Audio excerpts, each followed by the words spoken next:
Let's quickly record exactly what's been happening when it comes to the United States of America and the recent strain with its relationship with India. Now, India's position is absolutely clear. Any kind of intimidation tactic is not going to work. National interest is above everything else. And this message that has been sent by Prime Minister himself, whereafter Trump administration decided to punish India with the highest tariff of 50%. Now, the question is, what happens next? As India has now around 19 days to get additional 25% tariff removed, and for this, negotiations on trade deal are also important. But it seems Donald Trump is not too keen on that anymore. 5 rounds of negotiations that have been completed, and the 6th round of talks between Washington and New Delhi was supposed to happen on the 25th of this month. Now, India so far remains optimistic about finalizing the bilateral trade agreement this month, but Trump's latest reaction to a direct question seems to indicate that no more negotiations until the tariff issue is resolved.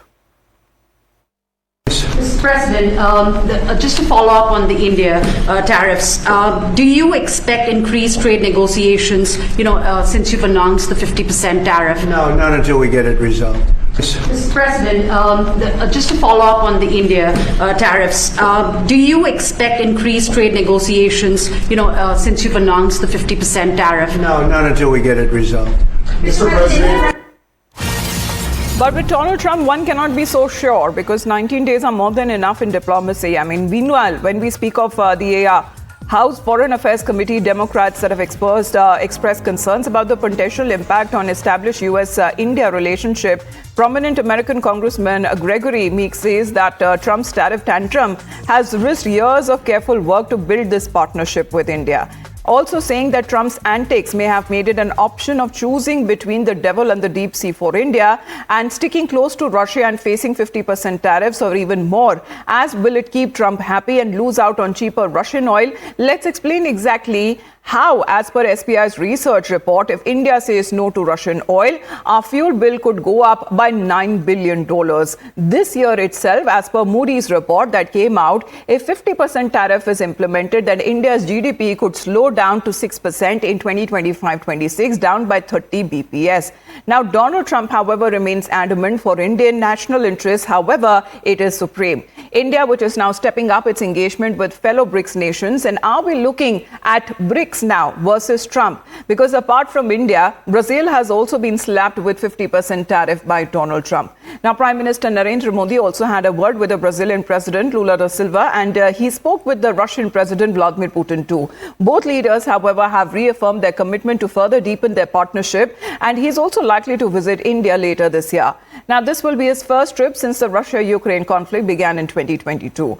On the other hand, we have learned that Prime Minister Modi is also likely to visit China later this month for the Shanghai Cooperation Organization, or the SCO summit, and there is a possibility of a bilateral to happen between the Chinese President Xi Jinping and Prime Minister Narendra Modi.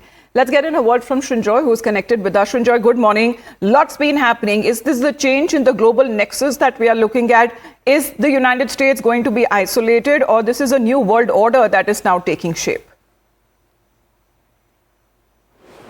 Srinjoy? First of all, Donald Trump is a man. Yes, I can hear you. Donald Trump is someone who has changed the world already in 6 months. But a week is a long time in politics, as has been said in the past.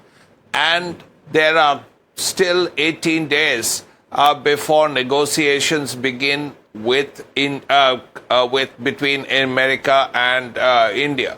So there is time to work out a deal. Now, how this works out internally in America, as you have said, there are pressures from within U.S. Congress, remains to be seen. Yes, Prime Minister is going to China, but that is for the SCO, the Shanghai Cooperation Organization, which basically is a multilateral organization, and Prime Minister was going there in any case. But it's very important to know why India is buying Russian oil. It is because of the economy being as it is. Let's not forget that at this point, there are 2 wars going on in this world. One between Russia and Ukraine and the other in the Middle East. That has raised fuel prices considerably. Let's also not forget what the Americans have said about India buying Russian oil in the past, and not that long ago. India has been told that, well, if you're buying Russian oil, then very clearly you are keeping world prices of petroleum down, of crude oil down. Also, America has said that when India buys Russian crude, refines it and sells it to America, it is seen as Indian crude, Indian refined oil. Now, if that is so, this kind of volte-face is really surprising, because this was the American position. And this is how India has been functioning for weeks and months. Suddenly comes Donald Trump and says 25% tariff because you're buying Russian oil. Yes. So that's very surprising. Now, to turn around is very difficult. And as you rightly said, if we don't buy Russian oil, if we buy oil from the markets, then it will hurt the Indian economy. And the Prime Minister's statement was absolutely clear when he said that he's ready to risk as far as his personal equation is concerned, but nothing comes above when it comes to the interest of the farmers, when it comes to the interest of our national, as far as the livestock rearers are also concerned. All of them is above and beyond when it comes to having personal equation with any country or any leader is concerned. That has been put out clearly by the Prime Minister.